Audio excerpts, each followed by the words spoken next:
Hola a todos, buenos días, muchachos, buen día. ¿Me confirman si me escuchan? Hola, profe, buenos días, sí, señor. Ok, perfecto. Vale, Henry, muy amable, muchas gracias. Bueno, muchachos, pues vamos a iniciar la sesión de hoy y vamos a continuar con el tema que veníamos tratando la semana antepasada, ¿cierto? Terminamos piel y les había dicho que por favor leyeran algo sobre ganglios, ¿cierto? Y termometría. ¿De acuerdo? ¿Sí se acuerdan? Que les pedí el favor que leyeran estos dos temas un poquito para no llegar tan perdidos. O asumo que en grandes de pronto ya lo vieron. Entonces, pues aquí vamos a refrescarlo un poco porque pues hay cosas muy similares, pero pues orientadas más hacia pequeños. Pero bueno, ¿sí leyeron? ¿Sí revisaron algo el tema?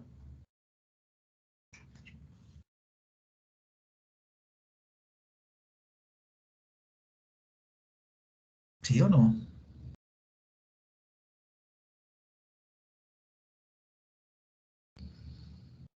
Sí, profe, pues los ganglios que son palpables Sí. son el mandibular, preescapular y el popliteo.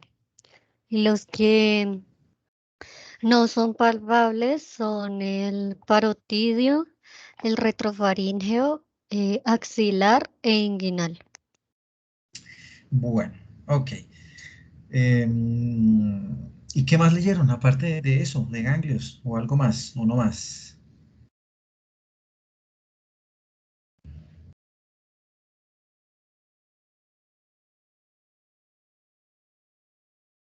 ¿Solo eso?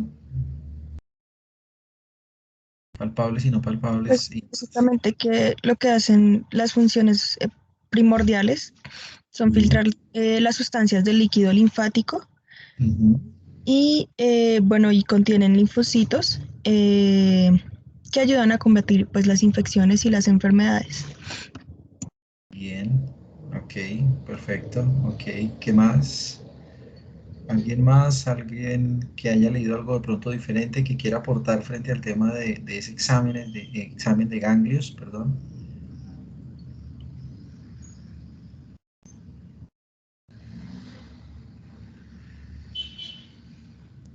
Profe, de pronto que los no palpables, o sea, no se palpan en condiciones normales, pero pues en condiciones anormales se pueden llegar a palpar. Así es, bien, tienes toda la razón. Bueno, muy bien. Bueno, antes de que se me olvide, muchachos, las personas que van a asistir el lunes 6 a práctica de los que van a llevar perro, ¿bien? Hay un requisito y es no se les va a olvidar el carné de vacunas del perro. Bien, o si le pueden enviar una copia a Ingrid, pues mucho mejor, con eso pues queda ya registrado el tema del carnet. Bien, necesito que no se les olvide los que van a llevar perro. Bien, importantísimo, porque si no, los van a molestar, de pronto no los van a dejar entrar, simplemente por eso. Bien, puede que en el correo que yo les haya enviado no decía, pero eso pues se sobreentiende, ¿cierto? Uno no puede salir sin esos documentos sanitarios del perro, sobre todo pues a la universidad, porque los vamos a ingresar. Bien, entonces los que van a llevar, no se les olvide, eh, bueno, llevar ese carnet. Bien, listos. Entonces, bueno, Profe, qué pena. dime. Es que era para saber cómo hago yo para poder hacer como la inscripción o bueno, eso para poder llevar a mi perro. ¿Tú vas a ir el lunes? Sí, señor. Yo les envié un correo a los que iban a ir, ¿cierto? Sí, profe, pero es que cuando tú dijiste, yo no, o sea, yo no caté en hablar contigo o en enviar, o te envío un correo mejor. Ah, ok. Es decir, que tú vas a llevar una parte, Sofía, listo. No, no, conmigo no es, sino eso lo tienes que hacer es con Ingrid. O sea, ahí en el correo donde dice que hay que llenarlos o llenar los datos y enviárselos a Ingrid, es con ella.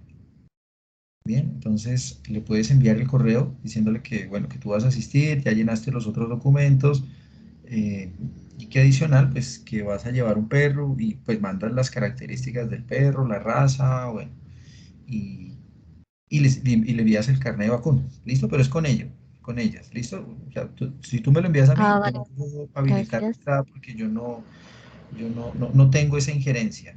Es con Ingrid para que ella se comunique con, pues allá con los que autorizan las entradas y ese tipo de cosas, ¿vale? Vale, profe, gracias. Listo. Bueno, muy bien. Profe, Entonces, dime. profe, qué pena una pregunta. No sé si ya lo mencionaste o algo, pero quería saber qué había que llevar a la práctica.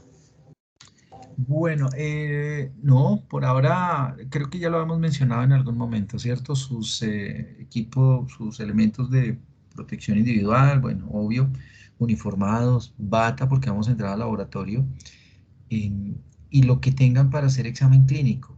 Esta es la primera práctica para ustedes, entonces es la aproximación al examen clínico. Si tienen fonendo, si tienen estetoscopio, termómetro necesitamos digital o el convencional de vidrio, si alguien tiene un termómetro veterinario también, que es el mismo convencional, bueno, si alguien tiene un termómetro digital con alguna otra característica, como lo vamos a ver ahora en la clase, de láser, de cinta, óptico, subtérmico, pues lo puede llevar. Mm, si alguien tiene equipo de órganos, vuelvo y digo, si tienen, no lo estoy pidiendo o que sea obligatorio, pues lo puede llevar, bien. Si no, pues allá tenemos dos equipos de órganos para que ustedes los empiecen ya a conocer, los empiecen a utilizar. Igual allá tenemos un par de fonendoscopios por si alguien necesita. Tenemos un fonendoscopio electrónico para que lo conozcan y puedan auscultar con ese equipo. eh, Guantes, ¿cierto? Sus guantes para examen, sus guantes de látex y listo, ¿no? Es solamente eso. Ah, ok, profe, vale, gracias. Listo. Bueno, entonces, ok, arranquemos, porque entre hoy y mañana tenemos que ver al menos casi tres temas. Entonces, ganglios, tenemos que ver termometría, bien, y en lo posible iniciar con respiratorio. ¿Qué les queda de autoestudio? Bien, de autoestudio, mucosas. Bien, todo el tema de mucosas, necesito que lo lean, busquen una semiología, cualquiera de las semiologías que se tienen en la biblioteca. Bien, pueden acceder a ellas, inclusive creo que de manera virtual, bueno, y estudien todo el tema de mucosas, ¿de acuerdo? La exploración de las mucosas. Bueno, empecemos. Entonces, ganglios, vamos a hablar de esa exploración de los linfonódulos o los ganglios linfáticos, bien, que son básicamente los mismos. Recuerden que vamos a empezar por un tema de anatomía y dentro de esa anatomía pues es importante contemplar que los órganos linfáticos o los órganos linfoides principales pues ¿son cuáles? ¿Quién me recuerda?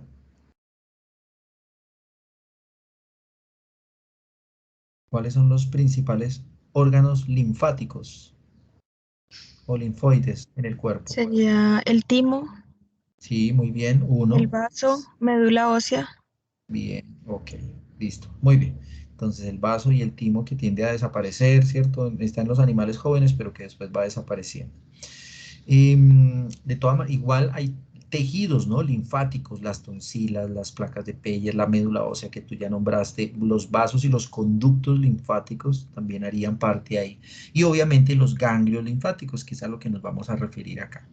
Entonces, la estructura o la morfología de un ganglio linfático, bien, que lo vamos a palpar, pues digamos que se acerca como si fuera un frijol, ¿no? Una forma arriñonada, también le dicen, ¿sí? Ovalada, bien, que sería como la estructura de ese linfonodo desde el punto de vista anatómico.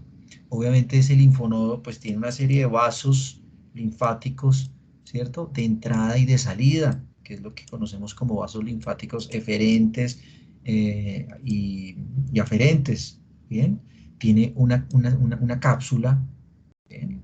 Toda una cápsula, una serie de estructuras denominadas senos, ¿cierto? Unos nódulos, y bueno, en fin, esa es como la estructura anatómica de esos linfonódulos. ¿Mm? Básicamente, y como ustedes lo mencionaban, alguien lo mencionaba, Pues las funciones principales de esos linfonodos, pues son básicamente o están asociados a la respuesta, ¿cierto? Bien sea a tumores, bien sea a inflamaciones, bien sea a cualquier tipo de agente injuriante que genere una respuesta inmunitaria o inmunológica. Bien, entonces, frente a ese tipo de respuesta, pues existen una serie de alteraciones que vamos a encontrar en esos ganglios, las famosas adenopatías.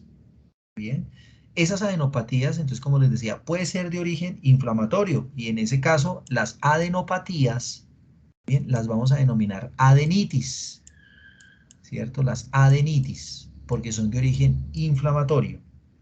Y cuando hablamos de lesiones, muchas veces de cualquier otro origen, bien, por diferentes causas, porque se incrementa los números de linfocitos y de macrófagos asociados a respuesta, las vamos a denominar adenomegalias.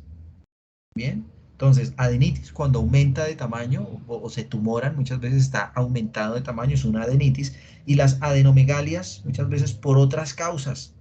Bien, incremento en el número de linfocitos, la respuesta, ¿cierto?, de linfocitos T o linfocitos B que generen de algunos de esos ganglios regionales o de macrófagos como parte de la respuesta. Bien, ¿en qué casos se genera eso? Cuando hay hiperplasias reactivas, bien, cuando hay adenitis crónica también, bien, o adenopatías tumorales primarias o metastásicas, es decir, cuando ya son problemas crónicos, como vamos a ver más adelante dentro de esas clasificaciones.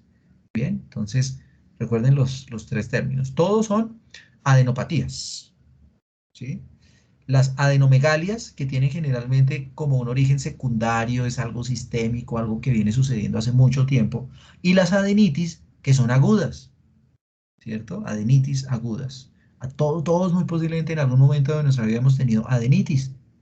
Bien, cuando nos daban esas gripas fuertes y entonces teníamos también alteración en la garganta y teníamos un poco esa tos, hay veces medio eruptiva, entonces esos ganglios regionales, bien, se nos inflaman y entonces eran unas adenitis, bien. Esas adenitis, ¿listo? Que en este diagrama vemos un poco toda la disposición de algunos de esos linfonodos, bien sea cervicales, porque hay varios cervicales, hay unos cervicales superficiales y otros profundos, bien, al igual que hay unos torácicos y dentro de esos torácicos encontramos unos externales y unos axilares, bien, hacia la axila del animal, y hay unos también abdominales o intraabdominales, y dentro de esos pues hay unos hepáticos, gástricos, ¿sí? Pancreáticos, esplénicos, bien, yeyunales, bueno, en fin, y los otros que encontramos generalmente que están más de manera externa, bien, como esos linfonodos también superficiales que pueden estar perfectamente los poplíteos, los mamarios en algunos casos cuando se pueden obviamente y son evidenciados palpables, bien, dentro del perro. Entonces, según el tipo de adenitis o adenopatías, pues vamos a clasificarlos y una de esas clasificaciones pues es según su extensión.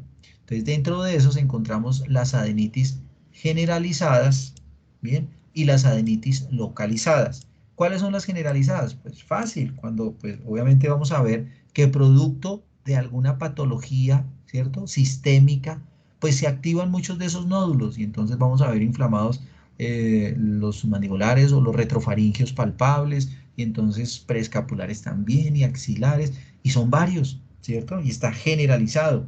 Entonces en septicemias es muy común que estos procesos infecciosos pues se generalicen y activen muchos de esos ganglios. ¿Bien? Y los localizados, pues son los que están atribuibles a una afección patológica regional, ¿no? Entonces, si hay alguna afección de tipo respiratoria en vías respiratorias altas, pues muy posiblemente esos ganglios regionales o localizados, pues son los que se van a inflamar. ¿Bien?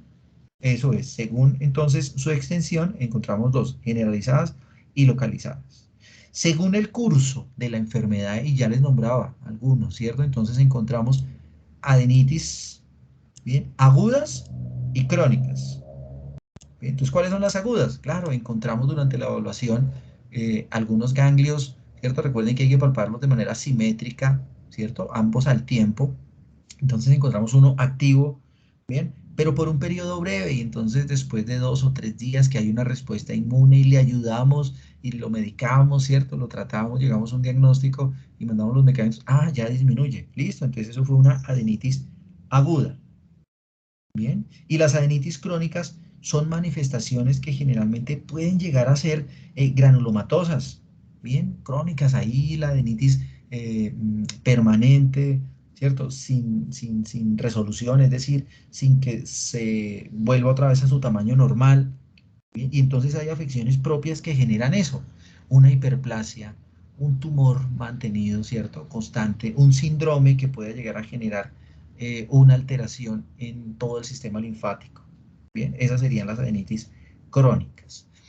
Y una tercera clasificación son las adenitis idiopáticas y las otras que son metastásicas.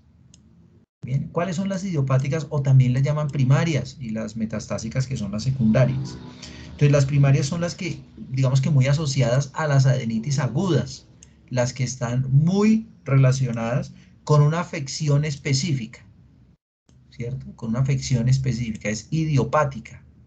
Bien, ejemplo, una laringitis, una laringotraqueitis, el perro, ¿cierto? Una parotiditis, bueno, pues generó, ¿cierto? Esa inflamación local e idiopática porque está, ¿cierto? Directamente asociada o relacionada con ese patógeno, una bordetela bronchiséptica o una influenza, una parainfluenza, pues que le puede llegar a generar eso.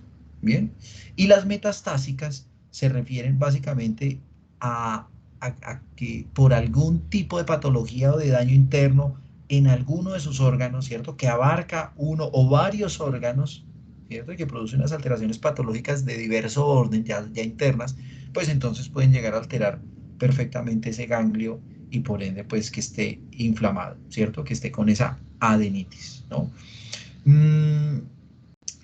Dentro de los métodos de exploración, ¿bien? Dentro de los métodos de exploración, pues vamos a encontrar efectivamente, como alguien nos decía, pues hay unos ganglios palpables y otros que no son palpables, ¿cierto? O unos explorables y unos poco explorables. Yo siempre he dicho que realmente todos se pueden explorar, ¿bien? Todos. Aquí lo importante es tener claro la ubicación. ¿Por qué? Porque en muchos casos es motivo de consulta.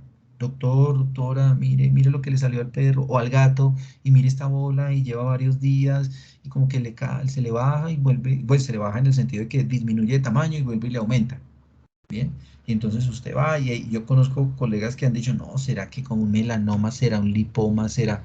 Y es muchas veces porque obvian, ¿cierto? O no recuerdan la ubicación topográfica, ¿cierto? Anatómica de muchos ganglios, o solo se casan con los ganglios explorables y no más. Como los otros son no explorables, pues listo, los dejo atrás y, ¿eso para qué? Y no, bien, entonces yo siempre he dicho que todos los ganglios son explorables en el perro, bien, todos. La gran mayoría de textos, bien, de textos, hablan de que estos son los que más generalmente tenemos acceso. Bien, estos 4 que aparecen acá, bien, que se pueden fácilmente palpar, explorar, y lo vamos a hacer en la práctica. Bien, y lo vamos a hacer en la práctica. Vamos a explorar estos ganglios retrofaríngeos, bien, porque son muy fáciles de ubicar. Los preescapulares, bueno, ojo, es más, estos que son explorables, en algunos casos pueden volverse no explorables, muy pequeños, poco activos. Entonces, en ese caso, entran a ser no explorables. ¿Sí me hago entender? Por eso es que no podemos enlistar realmente explorables, no explorables. No, todos en algún momento pueden ser explorables, todos en algún momento pueden no ser explorables. Estoy seguro que con los perros que ustedes lleven, con más de uno vamos a sentirlos. Y con más de uno, estoy seguro que me van a decir, no, profe, aquí no se siente, no lo siento. Entonces, ahí hay que rotarnos, bueno, pasen a otro perro, miren este otro, aquí se siente muy bien, y así nos tocó, así, pues nos tocó, no, pues así lo hicimos con el primer grupo. Habían unos perros donde ni uno sentíamos. Entonces, vean que Todos los que la literatura decía eran no explorables porque no sentimos ni uno. ¿Bien? Y otros en los que, uy, sentíamos varios, entonces yo les decía, miren, pasen por acá y ubíquenlos, y así pues vamos como grabándonos un poco más con varios pacientes. ¿Bien? Entonces, preescapulares, ¿bien? Que los vamos a encontrar a esta altura. Los inguinales, ¿cierto? Entonces, que los vamos a encontrar aquí a esta altura donde está el número 5. Los poplíteos, que los vamos a encontrar aquí en la parte posterior. Bien. Faltó este que era el axilar, ¿no? Entonces, pero igual. Entonces, ¿a qué voy con esto? Que hay explorables y hay no explorables, pero en sí, pues, contemplémoslos que todos entran en ese listado. Perdón, me pegó acá. Todos entran en ese listado. Perdón, hice un daño acá. Ya, listo. Bien, entonces, importante, ¿qué elementos tenemos para la exploración? Bien, aquí realmente lo vamos a hacer a través de métodos directos, ¿cierto? Más que indirectos. ¿Cuál es el método directo? Pues la inspección, ¿cierto? Porque está a nuestra vista y podemos mirar y ya sabemos si hay un aumento de volumen en el animal de manera externa, pues puede estar asociado a un ganglio, si sabemos exactamente, pues, dónde está. Y la palpación, ¿cierto? Entonces utilizamos nuestras manitas y ahí vamos a palpar los ganglios. Entonces son dos métodos directos que podemos utilizar. Bien. ¿Hay métodos complementarios para hacer la evaluación de ganglios? Sí, también, ¿cierto? Yo podría utilizar métodos complementarios de exploración, bien, para llegar a un ganglio. ¿Cuál sería un método complementario? A ver, ¿quién me ayuda?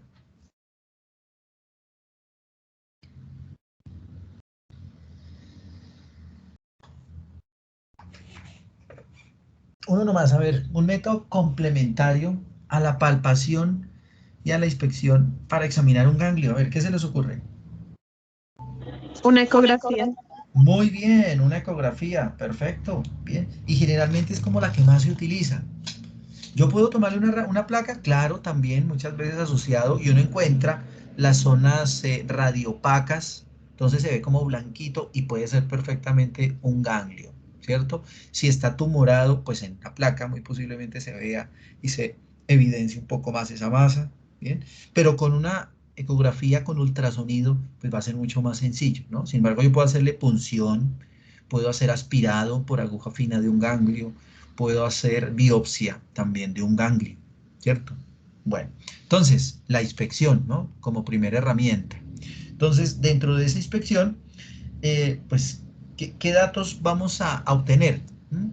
En principio, pues, importante contemplar que, pues, visualmente, pues, ya sé cuál es la ubicación de los ganglios, entonces, dentro de la inspección, pues, visualmente, yo, pues, ¿qué puedo ver? Estado general de la piel, ¿cierto? Muchas veces, porque de manera regional pueden haber cambios, ¿sí? Puede haber enrojecimiento, puede haber algo de inflamación externa, eritema, puede haber, ¿recuerdan lo que era eritema? Puede haber erizamiento un poco, inclusive en la zona, los pelos, ¿cierto? Puede haber algo de piloerección en esa zona donde están los ganglios, ¿bien?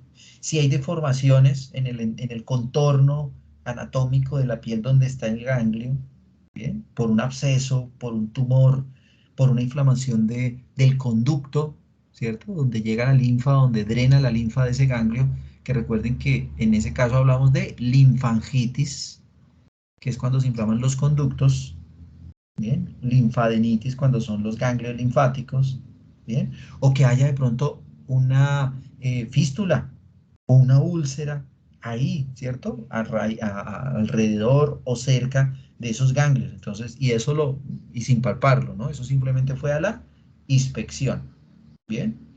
El otro elemento, ¿cuál es? La palpación, ¿cierto? Y dentro de la palpación, pues ese es uno de los métodos de mayor relevancia, ¿bien? Porque aquí es donde yo puedo explorar realmente esos nódulos, ¿no? Tanto los superficiales que podemos de pronto llegar a palpar fácilmente, como algunos que son profundos, pero que en algunos casos, pues los podemos identificar, ¿bien? ¿Cuál es la técnica? Pues la técnica va a ser con las manos, ¿cierto? Entonces se habla de una técnica monomanual, ¿cierto? Mano a mano, y lo que hace uno generalmente es enganche y empuje, ¿no? Es decir, es enganchar con los dedos, con las yemas de los dedos, ¿cierto? Como si estuviese como pellizcando, utilizando las yemas de los dedos y deslizando, y lo vamos a hacer en la práctica, ¿cierto? En esas partes específicas para buscar muy bien esas adenoides, ¿cierto? Esos ganglios, entonces para engancharlos, ¿bien? A partir de ahí, ¿cierto? De ese enganche, pues ¿yo qué voy a medir? Pues voy a medir tamaño, ¿cierto? Forma, ¿bien? La consistencia del ganglio, la superficie, si es movible o no, la sensibilidad y la temperatura. Entonces miren todos los parámetros que vamos a medir. No solamente ubicarlos, ah sí, aquí están, si está inflamado o no, sino que yo puedo evaluar todo esto. ¿Bien?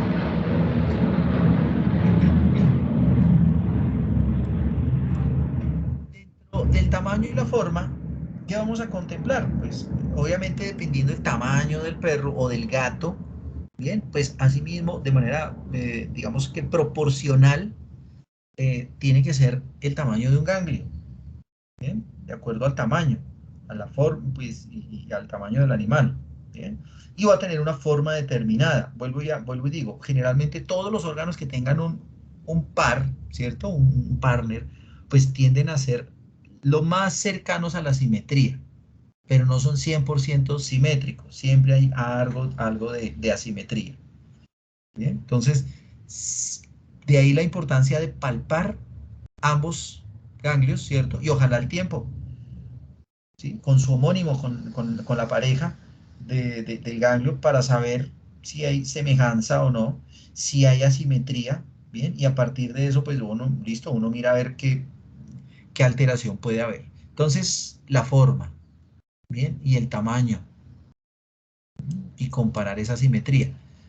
Yo puedo encontrar ganglios como ya no muchas veces redondeados, sino entonces que pierden de pronto parte de una cara y los puedo encontrar más redondeados, ¿cierto? Entonces uno pues si no es como un frijol, es como un grano, ¿cierto? Como una nuez, o puede ser bien redondo como si fuera un huevo, ¿no? Parece un huevo de gallina, parece un huevo de paloma, ¿bien? Entonces eso hace referencia a toda el tamaño, ¿no? Y la forma desde el punto de vista pues para determinar. ¿Mm? Dentro de ese mismo tamaño y forma, pues hay que considerar, pues obviamente asociado al tamaño, las adenitis, ¿cierto? Y las adenitis agudas, que pueden ser bilaterales, ambos, o puede ser unilateral. ¿Bien? Aumenta de tamaño y como aquí lo dice, aumenta de tamaño, pero la forma no cambia, ¿no? O sea, sigue siendo, digamos, ovalado todo, pero aumentó de tamaño. Entonces puede cambiar, puede tener diferentes dimensiones, pero su forma no se modifica en caso de adenitis agudas. Bien, en caso de adenitis crónicas, pues igual hay aumento de tamaño, bien, pero cambia un poco por ser crónico el parénquima, todo el mesénquima del ganglio, pues tiende a modificarse un poco, bien, por la cronicidad. Entonces puede haber modificación de forma. Bien, y al sentirlo se va a sentir un poco más duro también por la cronicidad. Bien, en las adenopatías tumorales, pues es muy similar a las adenitis crónicas.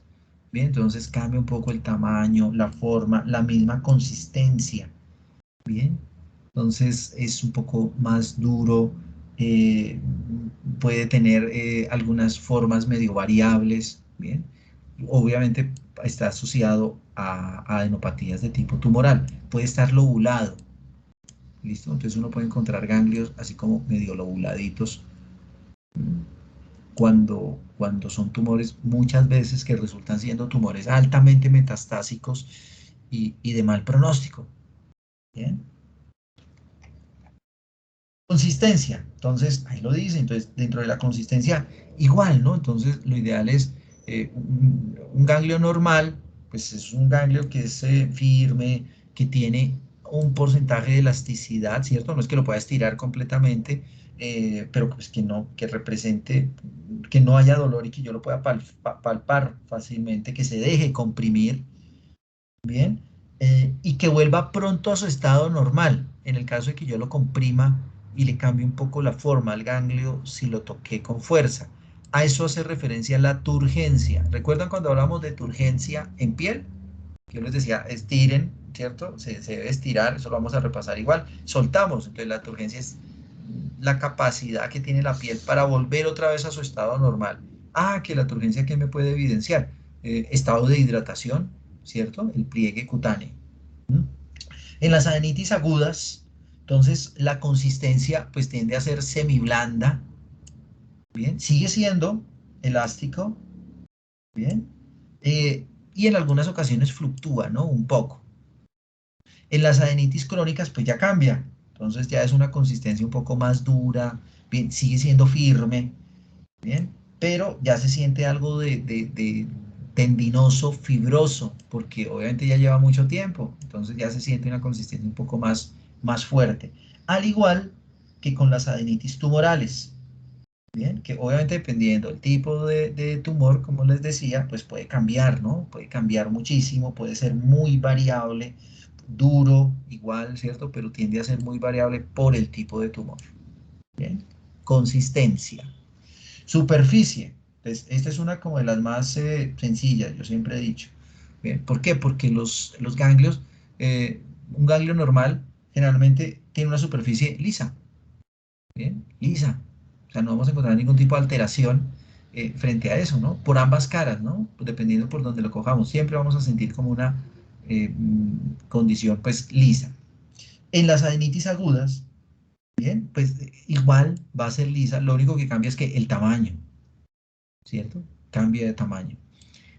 En las adenitis crónicas que ya llevan mucho tiempo, entonces ya cambia, y entonces la superficie puede ser, se siente irregular, bien, tuberosa un poco, como granulosa, bien, como cuando se golpea algo y se genera algo de irregularidades, ¿no? Y por eso se habla de granulosa. Y en las adenopatías tumorales, pues igual, muy similares a las crónicas, bien, tipo irregular, bien, tipo granuloso, que inclusive puede llegar a sentirse como lijoso, rugoso, bien, como si hubiese arenilla por encima del ganglio, bien, así se siente muchas veces cuando hay tumores, bien, esto en superficie. Temperatura, bien, también, esta es compleja, ¿cierto? Porque pues estamos hablando de la temperatura corporal versus la temperatura cutánea o local que me genere el ganglio, bien, entonces pues la temperatura, vuelvo y digo, digamos, se confunde mucho porque pues voy a contemplar el tema de la temperatura normal, entonces yo puedo tocar varias zonas del cuerpo del perro o del gato, ¿bien? E ir a palpar la zona de la piel donde está el ganglio y pues bueno, pues va a ser prácticamente normal, porque es la temperatura orgánica cutánea, o sea, es igual a otra región corporal, ¿bien?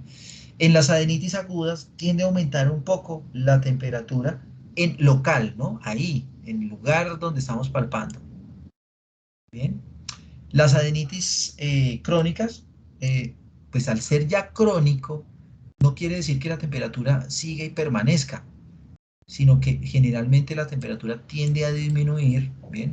Otra vez en un componente de normalidad, ¿bien? Pero aquí lo importante es que empecemos a comparar los anteriores parámetros, ¿cierto? La superficie, el tamaño. Así la temperatura esté normal, yo no puedo decir, no, está normal, porque si estoy sintiendo, ¿cierto? Que que la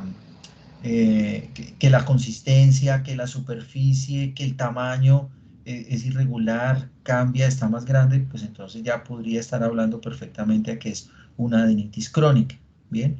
Igual, generalmente, cuando es una adenitis de tipo tumoral, la temperatura corporal pues tiende a ser básicamente normal, igual, ¿bien? Pero hay que comparar son los otros parámetros, ¿bien? Entonces por eso digo que la temperatura no es tan fácil, a no ser que sea aguda y entonces ya se siente caliente en esa zona. En un gato pequeño es muy difícil, ¿cierto? Sentir el cambio de temperatura con los dedos, con las yemas de los dedos. En un perro, ¿cierto? Complejo también, sobre todo perros que son muy peludos, entonces como que, uy, tampoco. Perros que tienen una condición corporal altica por encima de 3, 5, casi 4, es decir, gorditos, obesos, ¿cierto? Y bien peludos, va a ser un completo complique, ¿cierto? Poder palpar y poder medir alguno de estos parámetros. Pero es importante tenerlo en cuenta, ¿bien? Otro parámetro es la sensibilidad, ¿cierto? ¿Qué tan sensible es? Diga, ¿será que le duele o no? Un ganglio linfático no tiene por qué doler. ¿Bien? No tiene por qué dolerle. Y si le está doliendo al perro, pues es porque muy posiblemente con los otros parámetros, ¿cierto? Se está asociando posiblemente a una adenitis aguda. Está activo, se está inflamando, cambio de forma, de consistencia, ¿bien? Y la sensibilidad está aumentada, entonces va a ser un poco reacio a dejarse tocar. ¿Listo? Eso es, básicamente. Con las adenitis crónicas, además que con las tumorales, ¿bien? Ya los ganglios son indoloros, entonces hay que empezar a asociar y a comparar los otros parámetros que ya vimos, ¿no? De sensibilidad, de superficie, bueno, en fin, para determinar quizá estos dos. ¿Sí? Si hay una masa, si hay un tumor que yo ya lo identifiqué en uno de los ganglios, pues la sensibilidad va a estar muchas veces nula, no duele, ¿bien? No duele. El último parámetro a considerar es la movilidad, o sea, qué tan móviles son. ¿Bien? No es que pueda pasear todos los ganglios y pasarlos entonces de la derecha a la izquierda, no, ¿cierto? Pues, pero no están adheridos tampoco, no están pegados, ¿bien? No tienen adherencias. Si es un ganglio normal, entonces por eso se habla de que un ganglio normal es moderado, o sea, es algo desplazable, ¿no? Se puede mover fácilmente. En las adenitis agudas igual también se puede seguir desplazando. Por eso la movilidad para determinar una adenitis aguda pues no es el único parámetro, hay que mirar los otros también. En las adenitis crónicas, bien, sí suelen presentarse en algunos casos adherencias, bien, adherencias sobre todo a las estructuras que están ahí como pegaditas, cercanas, circundantes, bien, y por eso es que generalmente se siente un poco disminuido o moderadamente disminuida o nula la movilidad. O sea, no lo puedo mover, bien, no se puede desplazar y este otro sí. Entonces está adherido. Bien. Igual cuando hay adenopatías tumorales, o sea, muy poco se puede desplazar, bien, porque está pegado, ahí sí muchas veces, ¿sí? Está nula la movilidad de ese ganglio.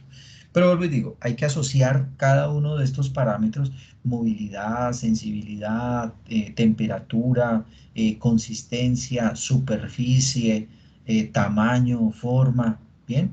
Con todos los demás, pues entre todos esos parámetros hay que contemplarlos para poderlos evaluar de manera correcta. Y aquí en este cuadrito, pues está como el resumen de todo, ¿cierto? Importante, este cuadrito me resume todo, porque pues puede ser una pregunta fácil, ¿cierto? De una evaluación, de un parcial. Bien, ay, de por sí. Por fechas y por plan de aula, antes de que se me olvide, el parcial lo vamos a hacer la próxima semana. Yo sé que la próxima semana no tenemos clase de pequeños, ¿bien? Sí tienen la de grandes y muy posiblemente tienen programado el parcial de grandes. Entonces yo voy a hablar con el doctor Miguel para sumarme a ese parcial y hacerles unas preguntas de lo que hasta el día de mañana veamos. ¿Listo? Es decir, entra hasta lo que veamos mañana. ¿De acuerdo? Muchachos, ¿sí? ¿Ya tienen fecha para el parcial la próxima semana? ¿Cuándo se los van a hacer? ¿El miércoles o el jueves?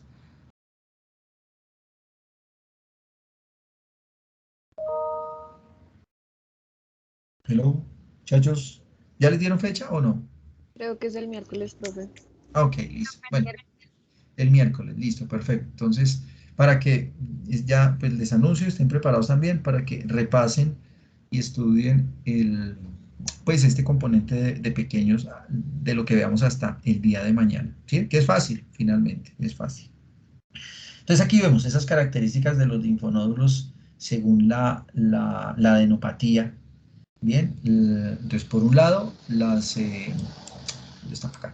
Por un lado, entonces las variables que vimos desde tamaño, forma, superficie, sensibilidad, bien, y por otro lado, lo que debo de encontrar en un ganglio normal, bien, y las alteraciones frente a, recuerden, estas son las alteraciones que siempre encontramos, que sea agudo, bien, que sea crónico o que sea tumoral. Bien, y listo. Ahora, faltaría otra adicional, ¿no? Que en algún momento con algún grupo lo llegábamos a discutir. Bien, ¿y era cuál? Y es cuando es iatrogénica. ¿Listo? Es decir, por algún tipo de trauma que puede suceder, ¿cierto? Un golpe, una pelea entre un perro a otro perro, o de un gato a un perro, o de gato a gato, ¿cierto? Y que llegó precisamente a un ganglio y lo lesionó. Entonces, por trauma, ¿cuál sería, digamos, la evidencia frente a superficie, consistencia, temperatura, sensibilidad, movilidad que podría uno llegar a encontrar? Bien, generalmente, pues obviamente, si está el daño, pues se va a ver el tipo de herida, clasificación de la herida y obviamente hacer todo el procedimiento que se requiere. Bien, pero bueno, pero este cuadrito, pues me resume un poco esas consideraciones a tener en cuenta. ¿Mm? ¿Preguntas hasta acá? ¿Dudas?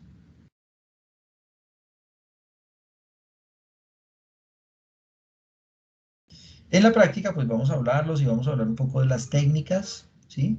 De cómo pues se palpan, que relativamente es muy sencillo. Bien, hay que diferenciarlo, obviamente, recuerden, hay que diferenciar los ganglios linfáticos de las glándulas salivares.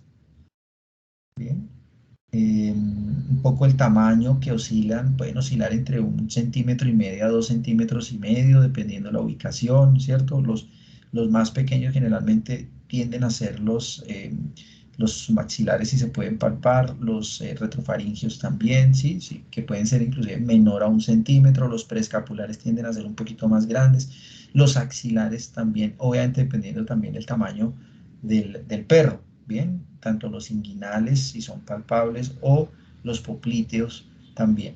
Entonces, importante, bueno, considerar la topografía, la topografía y la técnica de cómo se deben de palpar, ¿no? A mí, yo recomiendo generalmente uno siempre ajustarse al paciente y no ajustar el paciente a nosotros.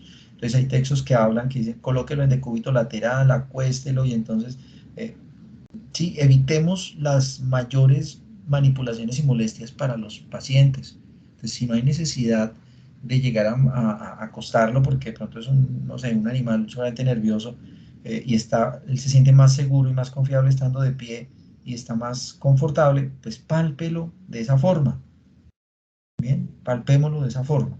Entonces, recuerden, eso es un principio que ha cambiado y que muchos libros no lo tienen, y es ese: acomodémonos nosotros al paciente y no el paciente a nosotros.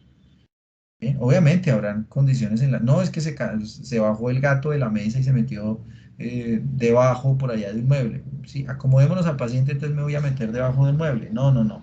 Pues ahí sí obviamente hay que sacarlo, pero hay que procurar eh, pues que esté lo más cómodo posible, ¿no? Listo. Métodos complementarios, recuerden que es importante tenerlos claros. Las punciones, ¿sí? O las centesis, las biopsias, los análisis de sangre también me pueden dar una evaluación frente al tema de sistema linfático. Bien, entonces hay unos pues, exámenes específicos, pero hay otros en general, ¿no? Una biometría hemática, un cuadro hemático, pues me ve perfectamente línea blanca, línea leucocitaria, me muestra linfocitos, entonces yo puedo ahí también perfectamente estar evaluando enfermedades crónicas, ¿cierto? Enfermedades granulomatosas o inclusive enfermedades tumorales, ¿bien? Yo puedo hacer estudios de médula, ¿cierto? La punción de la médula, yo la puedo hacer a través de los huesos largos y entonces también estoy evaluando afecciones del sistema linfático, ¿sí? Las radiologías, como habíamos hablado, las ecografías también, yo puedo hacer tomografías axiales computarizadas, ¿bien? Otros ya muy específicos, estudios serológicos, linfadenografías, ¿sí? Pero pues digamos que ya sería algo muy, muy, muy específico frente a lo que yo quisiera pues buscar, ¿bien? Bueno, preguntas, dudas, inquietudes frente a este tema de linfático. Pues, sí, ganglios. Profe, una pregunta. Señora, ¿Tu parcial es oral o escrito? no es escrito. Ah, ok, vale. Gracias, profe. ¿Por qué el otro se los van a hacer oral? No, no sé, no sé. No, No le he no, preguntado tampoco. no, yo creo que es escrito. Y Vale. contemplen algo, muchachos. Pues yo creo que ustedes ya lo saben igual, pero cuando haya parciales orales, bien, recuerden que lo ideal, ¿listo? Es que hayan dos docentes, ¿bien? No, no para, obviamente, molestarlos más, no me va a estresar más dos docentes ahí haciéndome preguntas, pero es más por un tema de neutralidad para todos, para ustedes y para el mismo docente. Los parciales que yo he llegado a hacer de manera oral, que a veces resultaban siendo los últimos parciales de propedéutica, bien, cuando yo dictaba grandes, miren, siempre los hacíamos entre dos o hay veces hasta tres docentes, pero eso es más para tener un tema de neutralidad entre ustedes, ¿sí? Porque puede que ustedes me contesten algo y a veces resultan siendo preguntas abiertas donde yo considero que como que no estuvo tan bien la respuesta, pero el otro docente dice, no, pero contestó bien. Entonces, para no entrar ahí en esas discusiones, es bueno siempre tener como dos jurados. ¿Listo? Eso vale la pena que siempre lo contemplen con esas evaluaciones orales, porque son muy subjetivas, ¿bien? Son muy subjetivas. Entonces, y es por eso, porque puede que uno se equivoque y el otro no. Ah, entonces uno, ¿cierto? Acuerda con el otro docente y no, bueno, listo, sí. O todo lo contrario, ¿cierto? Que yo diga, no, estuvo muy bien esa respuesta, Sofía, perfecto. Y el otro diga, no, le faltó esto otro, a mí no me parece, pierde. Entonces, como que uno dice, a ver, entonces es bueno tener esas dos opciones, ¿no? Que no creo, no creo que el doctor Miguel se los vaya a hacer oral, sino este primero muy posiblemente escrito. ¿Mm? Bueno, listos. ¿Qué hora es? 11:50, listos. Hoy son 2 horas nomás. Listo, bueno. Vamos a empezar con este tema, que es el siguiente de termometría. Bien, que también les decía, bueno, léanse un poquito, muchachos, de termometría, porque pues esa evaluación de la temperatura es importantísima. Recuerden que la evaluación de la temperatura es un signo vital. Bien, en todas las especies de mamíferos, en todas las especies de animales domésticos, la deberíamos de hacer y no saltárnosla, bien, porque es importantísimo. Bien, el tema de la fisiología de la termorregulación es supremamente importante. Todos los órganos van a funcionar a una temperatura adecuada. Y si se cambia esa temperatura por X o por Y motivo, pues todo va a empezar a fallar. Bien, entonces hay que tener muy claro eso y sobre todo el concepto de en qué momento vamos a intervenir. ¿Cierto? Entonces, no es siempre que tiene fiebre, tome el antipirético. Espere, entendamos bien la fisiología, la fisiopatología, ¿cierto? De la temperatura para entender bien que es un mecanismo, ¿cierto? De respuesta, ¿cierto? Auspiciado también por el sistema inmune, por eso está asociado ganglios, ¿cierto? Y termometría. Bueno, entonces vamos a empezar a hablar un poco sobre termometría. Eh, Recuerden que si van saliendo preguntas, me las pueden ir haciendo, por favor. Ahí me van interrumpiendo. Entonces empecemos por definir, ¿cierto? Por definir. En principio el tema de termometría o de temperatura. Bien. En general, bueno, ustedes saben que la temperatura pues no es más sino una reacción, ¿cierto? Una reacción de energía, una reacción química en muchos casos, en el caso pues del ser humano o del ser humano o de los mamíferos, la termometría pues no es tanto una reacción química o mejor podría ser, pero de marcadores bioquímicos, ¿cierto? Pero es más una reacción de energía. ¿Cierto? Una reacción de energía producida ¿por qué? Pues obviamente por todo el proceso metabólico y de catalización de proteínas y de alimentos, ¿cierto? Que generan pues toda una activación, ¿cierto? Y de estímulos que aumentan la actividad y por ende pues se ve traducido básicamente en eso, en esa regulación corporal que es el resultante del calor producido. Por eso se habla de la termogénesis, ¿cierto? Termogénesis del inicio.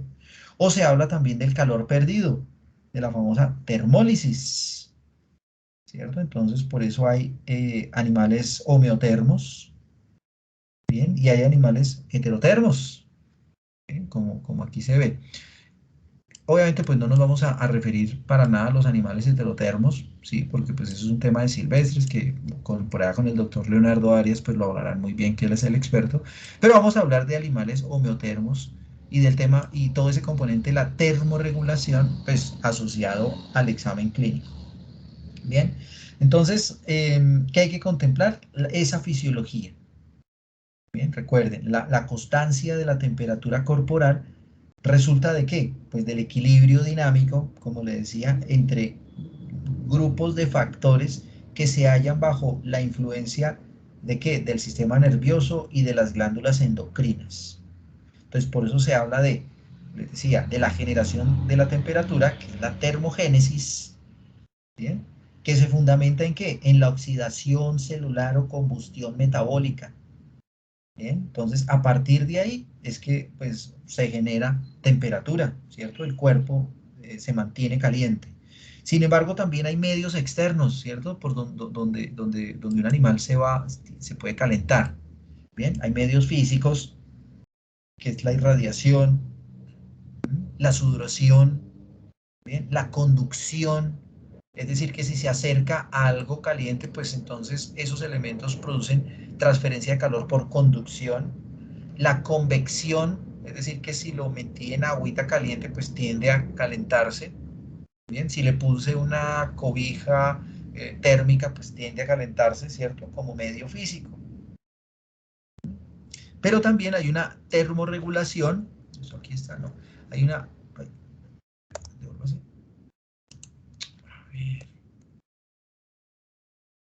pero también hay una termorregulación de tipo nerviosa, en qué parte se controla del cerebro la temperatura. ¿Dónde están esos mecanismos termorreguladores?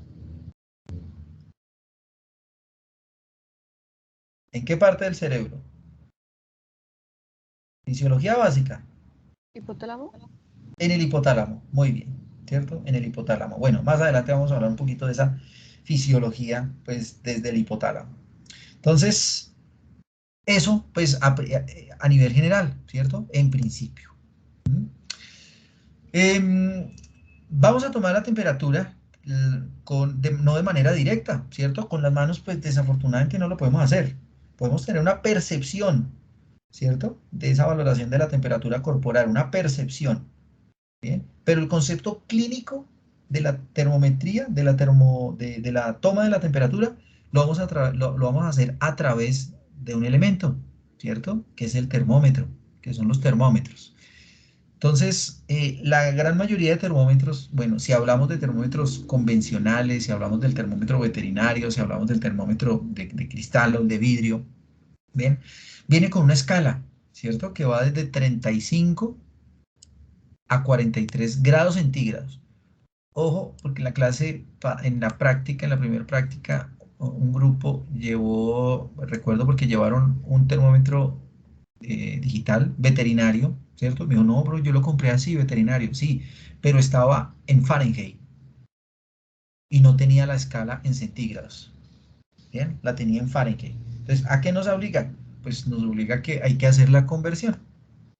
Bien, y entonces perdemos un poco de tiempo y tendía a confundirse más. Me decían, no, pues este animal está como en 110, ¿cómo así 110? Claro, porque fuimos y miramos y la escala estaba en Fahrenheit. Bien, entonces considerar eso. En lo posible, para el uso de ese termómetro, pues siempre hay que verificar que la escala o que el mercurio mejor, ¿cierto?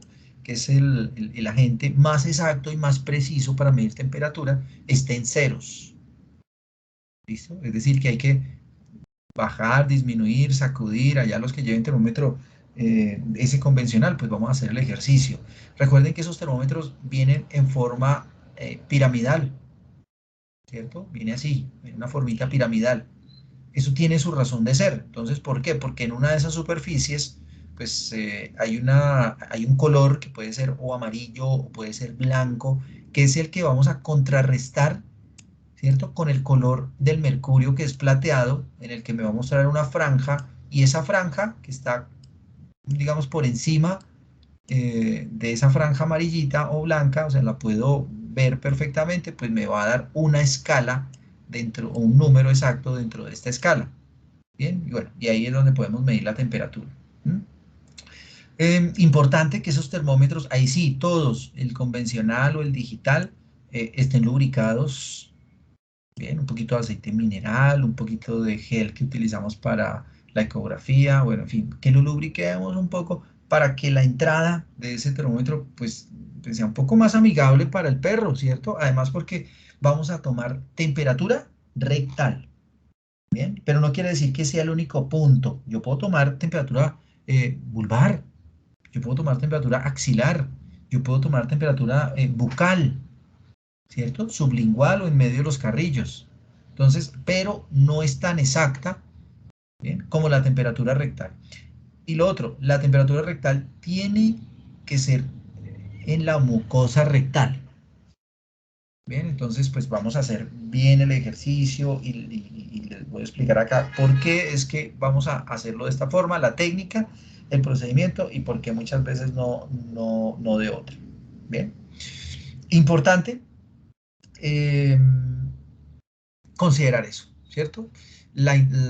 Obviamente cuando se va introduciendo el termómetro, que sea de una manera suave, lenta, progresiva, aquí yo coloqué medio giro a los lados, es decir, que yo vaya haciendo como moviendo un poco el termómetro hacia los lados, ¿cierto? Como tornillito, pero no enroscando, sino a un lado, al otro, a un lado, al otro, para que entre inicialmente en ángulo de 45 grados. A ver, digamos que si está fuera, ¿cierto? La cola, elevé la cola, aquí está el recto del esfínter anal, lo voy a colocar primero en este ángulo, ¿no? O sea, de manera que entre primero el sensor.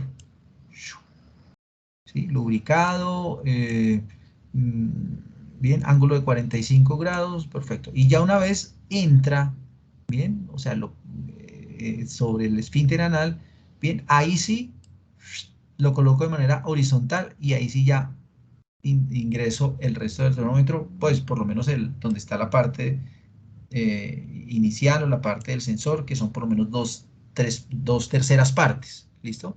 De lo que se debe introducir. ¿Bien?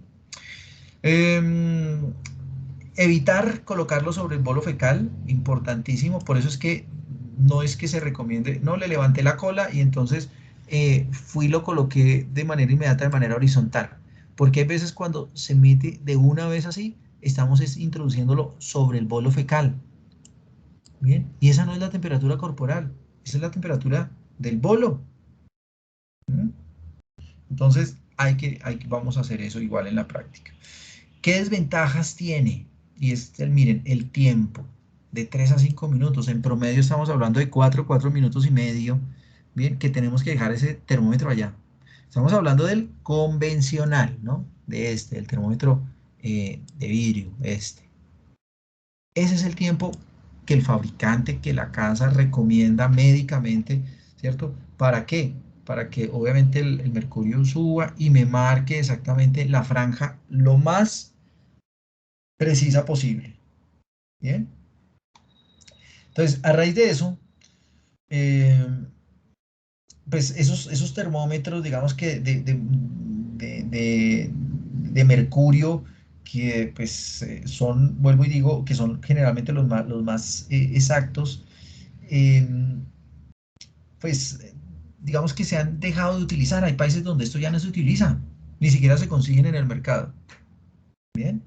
Primero, porque pues se puede romper, ¿cierto? El perro se movió, alguna cosa, el gato también se rompió y esto es en vidrio, entonces podemos lesionar la mucosa rectal. ¿Bien?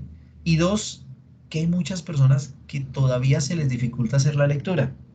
Entonces, frente a eso, pues listo, pues entonces tenemos otros tipos de termómetros que somos los que vemos acá. Bien, entonces podemos utilizar un termómetro digital, vamos a utilizar menos tiempo, bien. Estos termómetros digitales pueden venir flexibles, o sea, esta punta, esta parte viene flexible o puede venir fija también, ¿no? O sea, no flexible. Entonces, genial, si pueden conseguir el tipo flexible, porque pues va a ser mucho más cómodo para el perro. La técnica es básicamente lo mismo, ¿cierto? Para colocarlo se mete la parte inicial del sensor, después por lo menos 2/3 partes del termómetro, y una vez esté adentro se prende. ¿Listo? No estando afuera, sino se prende ya es estando adentro. Y listo, y esperamos entonces alrededor de unos, hay veces 25 o 30 segunditos, él se activa, genera una alarma y nos da la temperatura. Bien. ¿Existen otros tipos de termómetros? Sí. Entonces, hay termómetros ópticos. Bien. Este es el mismo modelo de los termómetros ópticos, van hacia el canal auditivo externo. Bien. Son, o sea, digitales también. Hay uno que es subdérmico, es como parecido a este, pero entonces tienes un sensor plano en la puntica y se coloca, se utiliza mucho en pediatría, en los antebrazos de los niños y se coloca y también da un marcador de temperatura. Bien. O los famosos termómetros de láser, que no son nuevos. El termómetro láser existe hace mucho tiempo. Bien, eso se lo inventaron de manera industrial hace muchos años para medir un poco el tema de superficies, pero se dieron cuenta que también se podía utilizar en la piel, pero no era tan exacto. Entonces, pues en el mercado está, ¿listo? Y no es que sea nuevo a raíz de la emergencia sanitaria y entonces empezamos a conocer los termómetros láser. No, esos se conocían desde hace tiempo. Es más, un termómetro de estos de láser se encontraba alrededor de unos 35, 40 mil pesos. Eso no valía más. Bien, ahora a raíz de esta emergencia, pues ustedes vieron esto cómo se encareció y entonces habían termómetros de láser hasta en 200.000 pesos. Bien, ya debieron haber bajado un montón, pero pues todavía conseguir un termómetro de estos en 90, no sé, o 100.000 pesos, uy, ya bajó. Pero miren, eso tiene que seguir bajando porque pues, termómetros, miren, el que yo tengo, yo lo había conseguido, ese me costó como $11 por Amazon. Entonces traído acá, en esa época salió como en 35.000 pesos. Eso costaba, bien, pero a raíz de esta, pues, de carestía que todo subió, bueno, en fin. Entonces, bueno, importante eso frente al tema de termometría. Bueno, tengan en cuenta lo que les decía, no vayan a conseguir termómetros eh, con gradados con grados Fahrenheit, porque si no tenemos que hacer la conversión, ¿no? Es decir, que de un Celsius o de un centígrado, de 0 centígrados son 32 Fahrenheit. Entonces, a partir de ahí, ustedes tendrían que estar haciendo la suma o la resta. Pues, y eso hay una formulita para ser más exactos, pero pues no lo vamos a ver porque pues, lo más fácil es conseguir un termómetro en grados centígrados. Bien. Bueno, condiciones para tomar temperatura. Bien, entonces, en principio, lo ideal es tomar la temperatura de manera basal. ¿Qué quiere decir? En las primeras horas del día, cuando el animal está en reposo, no después de haberlo sacado al parque, si está pues un poco excitado el perro, pues me va a dar no el grado más exacto. No quiere decir que pueda llegar a tener fiebre, no, pero sí hipertermias fisiológicas generadas por temas ambientales o porque corrió, o porque se angustió, o porque vio otro perro, bueno, en fin, o por condiciones metabólicas, acabó de comer, está en celo, es una hembra que va a parir, bueno, hay muchas condiciones que pueden alterarme un poco la temperatura, entonces por eso se recomienda que el animal pues no esté exaltado, que esté lo más en reposo posible y que no esté al rayo del sol. ¿Cierto? Porque recuerden que hay una transferencia de calor por radiación y esto hace que se aumente la temperatura del perro. Bien. Estas son como los rangos que se han establecido, bien, de temperatura. Puede que cambien un poco de un libro a otro, ¿de acuerdo? Pero en general, pues estos son los que vamos a utilizar. Bien, en perros la mínima 37,5 a 39,5 y en gatos 38 a 39,5. Bien, por lo tanto, pues son muy similares, ¿cierto? Son muy similares. Ese sería el rango de temperatura normal. Bien. Por debajo de 37,5, entonces ya hablamos de casos de hipotermia, ¿cierto? Que pueden ser leves, pueden ser moderados o severos, ¿cierto? Si llega a 35. Y por encima de 39,5, entonces hablamos también de hipertermias, ¿cierto? Y las hipertermias, pues hablamos de febrícula, fiebre alta, moderada, bueno, en fin, que ahora los vamos a ver. ¿Bien? Bueno, ahora, no solo es tomar temperatura, sino es considerar muchas veces que hay factores que pueden hacer pues, que uno tenga errores en la lectura de la temperatura o que se pueda modificar un poco por algún tipo de error por parte nuestra, ¿bien? O por parte del paciente que tenga algo. Entonces, esas son algunas de esas condiciones que pueden generar unos falsos aumentos de temperatura, ¿no? O como alguien decía, ¿eso podría ser un falso positivo? Sí, también. Entonces, las proctitis es una de ellas. ¿Qué es proctitis?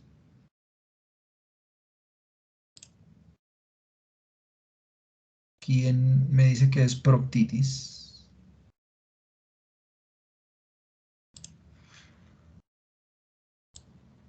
Rápidamente, sin mirar por allá Google.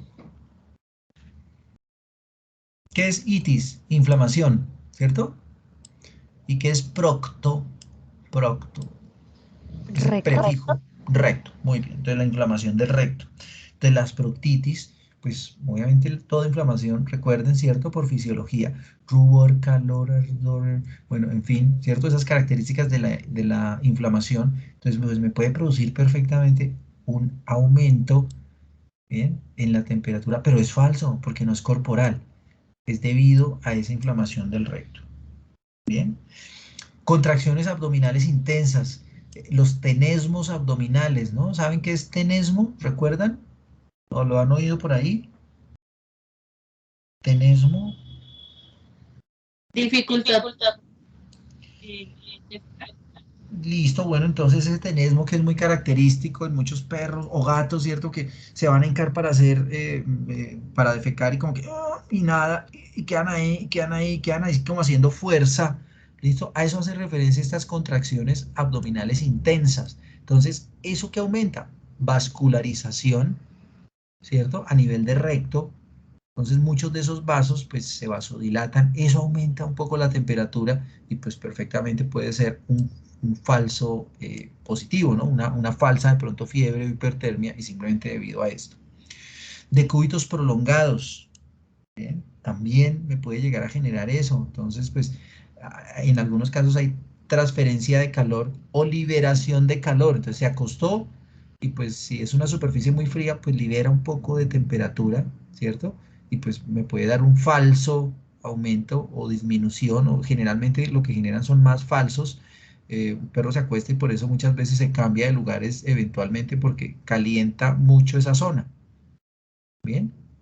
Si el termómetro no se baja, ¿no? Con los termómetros de mercurio.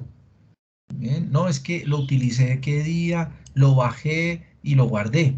Y después lo volví a utilizar otro día y se me olvidó verificar. No, pero yo la vez pasada lo había bajado, eso debe estar abajo. Ojo, generalmente no se suben solos, pero en algunas ocasiones, algunos de estos termómetros, si se someten a alguna condición ambiental de calor, pues el mercurio puede activarse y reaccionar un poquito y empezó a subir solito, aunque no es muy común. ¿Cuáles suben solitos? Los termómetros ambientales.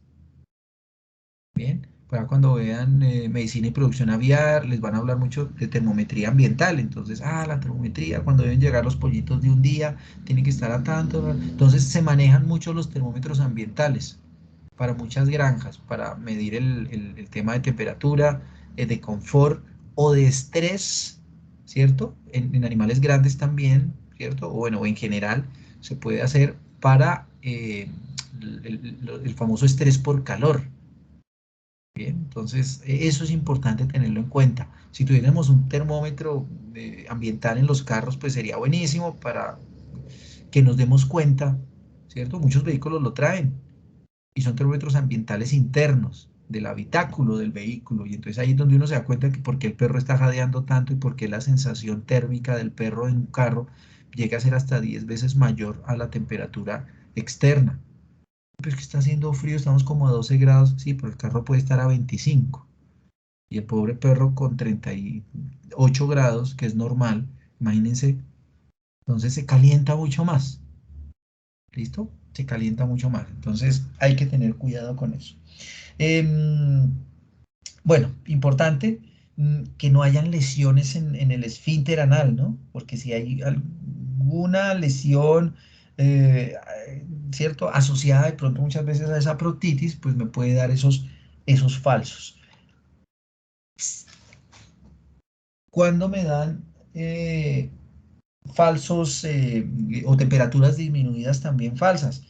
Eh, ya les decía una, si yo coloqué el termómetro en el bolo fecal, pues no me va a dar la temperatura que es y muy posiblemente el bolo fecal ya en su interior pues esté más frío. Bien. O si el perro o el gato tiene diarreas, ¿cierto? Diarreas constantes, pues obviamente eso barre muchísima agua, puede hacer perfectamente que eh, disminuya un poco la temperatura corporal, ¿cierto? Producto de las diarreas, entonces pues también me puede dar un falso reporte. Perdón, regálenme 10 segunditos. Que tengo.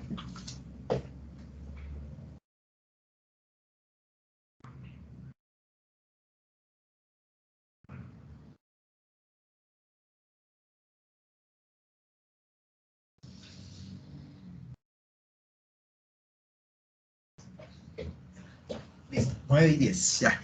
10 segundos. Bueno, ¿preguntas hasta acá?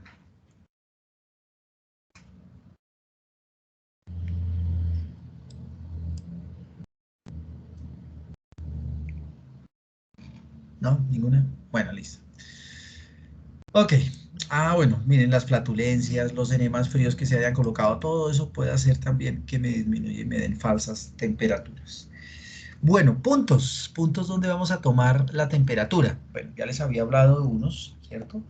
Pero en detalle, pues lo ideal es que siempre vamos a tomar la temperatura vía rectal. Bien, rectal. Con animales de compañía es bueno siempre en lo posible, ¿cierto? Pedirle ayuda al propietario, al dueño, al tutor, ¿sí? Que nos acompañe durante ese proceso, es decir, que nos ayude a tener el perro, que le desplace la cola del animal. A muchos perros no les gusta que les cojan la cola, y menos un desconocido. Entonces, hay que tener mucho cuidado con eso. Entonces, es más amigable con el dueño y obviamente con él sí va a permitir que le mueva un poco la cola hacia arriba, hacia un lado, para que nosotros podamos meter el termómetro, ¿bien? Importante, pues cuál es la técnica, es muy sencilla, lo que les decía, lo colocamos en ángulo de 45 grados el sensor, después lo ubicamos de manera horizontal al recto, lo introducimos con una mano y con la otra mano vamos a apoyarnos debajo del vientre o debajo pues, de los posteriores para evitar que el perro se vaya a sentar. Bien, y voy a tener algún problema con ese termómetro o en los gatos también. ¿Listo? Si el gato se echó, si está en decúbito lateral, si el perro también se echó y usted considera que le puede tomar la temperatura estando acostado, pues listo, hágalo. Bien, no hay problema, no hay ningún problema por ese lado.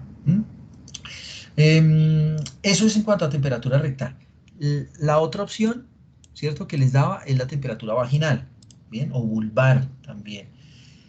No es tan exacta, ¿cierto? La temperatura vulvar generalmente tiende a tener hasta 0.5, inclusive hasta 1 grado de inexactitud frente a la temperatura rectal. Entonces, si yo la tomé vulvar, ¿sí? O vaginal, eh, hay que subirle 1 grado más a la temperatura que me dé. Y hay que tener un poco de cuidado, ¿bien? Hay que tener mucho cuidado porque, pues, puede de pronto dañar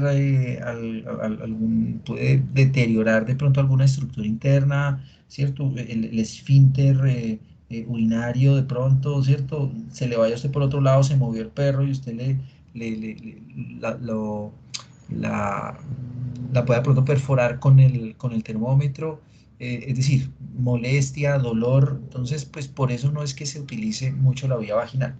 La vía bucal, bien, que les decía, pues se puede hacer en algunos casos, ¿cuáles? El perro esté anestesiado, ¿cierto? Ahora, no es que voy a anestesiar al perro para tomarle temperatura, no, pues eso no se hace.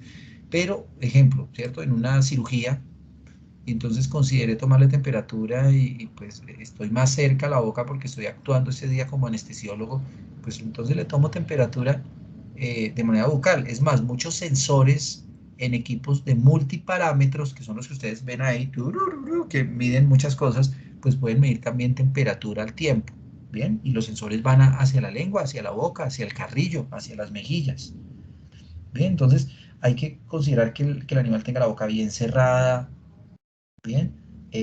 O en algunos casos, pues que se coloque algún bozal. Si el perro, si usted consideró y le quiere tomar la temperatura vía bucal, pues póngale un bozal al perro para que no vaya a masticar el termómetro, ¿bien? Póngale el bozal y en la comisura labial, ¿cierto? Por medio de los carrillos, ahí que haya contacto con la mucosa, ahí es donde se coloca el termómetro. ¿Qué desventajas tiene? Entonces, igual que la vaginal, primero, usted necesita más tiempo, ¿bien? Necesitamos más tiempo dejarlo ahí para que me marque una temperatura lo más cercana posible, ¿bien? E igual que la vulvar, súmele más o menos 0,5 a 1 grado centígrado más, porque pues hay una diferencia con la rectal, ¿bien?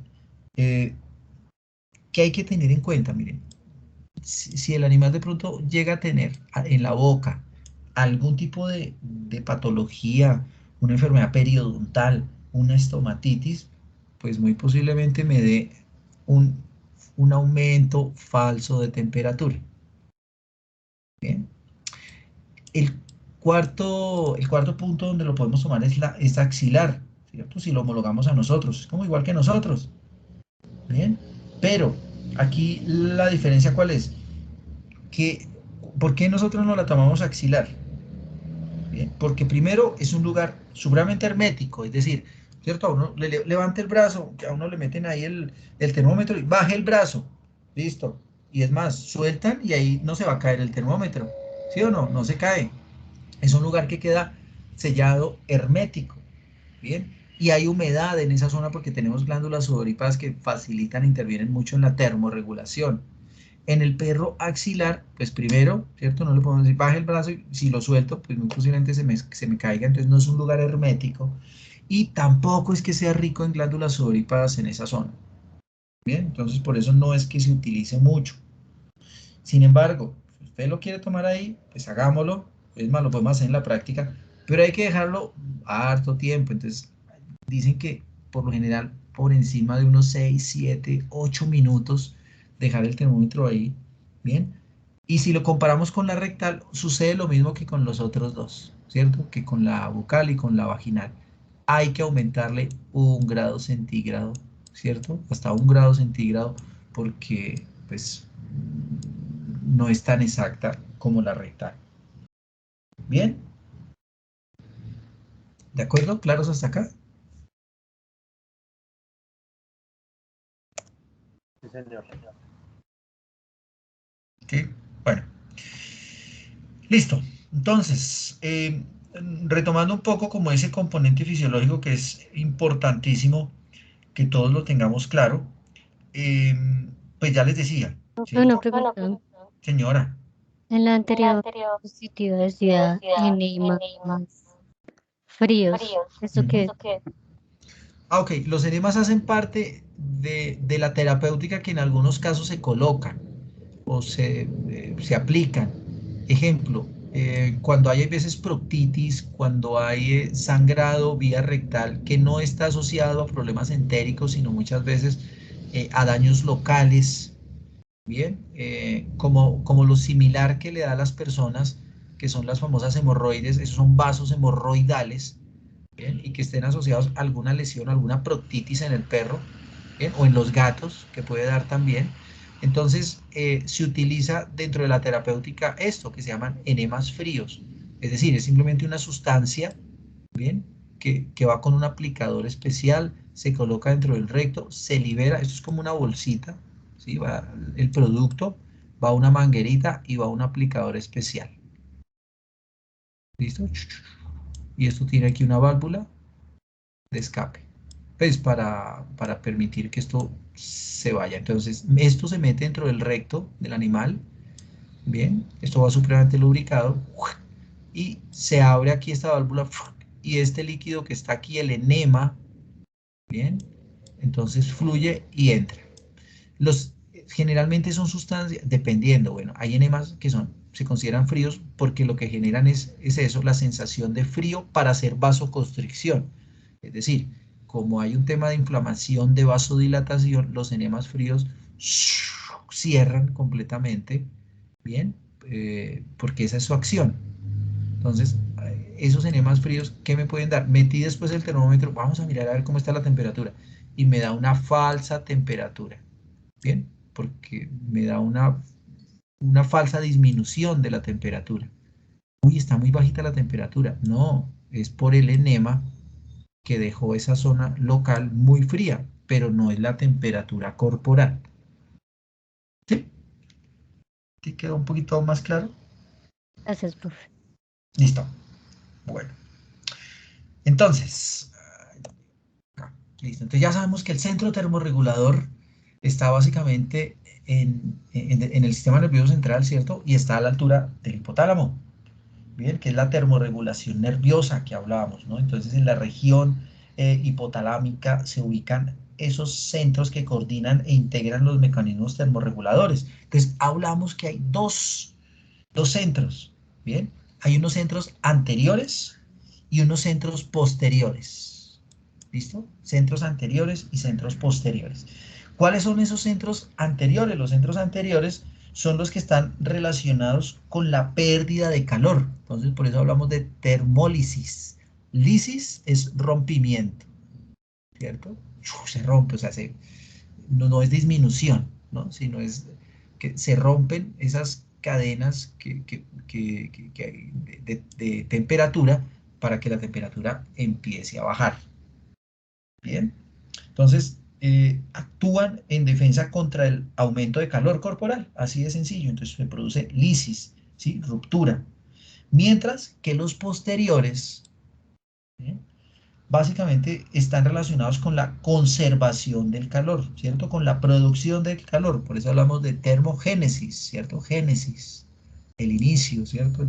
Acuérdense por el primer libro de la Biblia, ¿no? El Génesis, el comienzo, el inicio, el crecimiento. Entonces, por eso de allá viene, ¿cierto? De allá viene.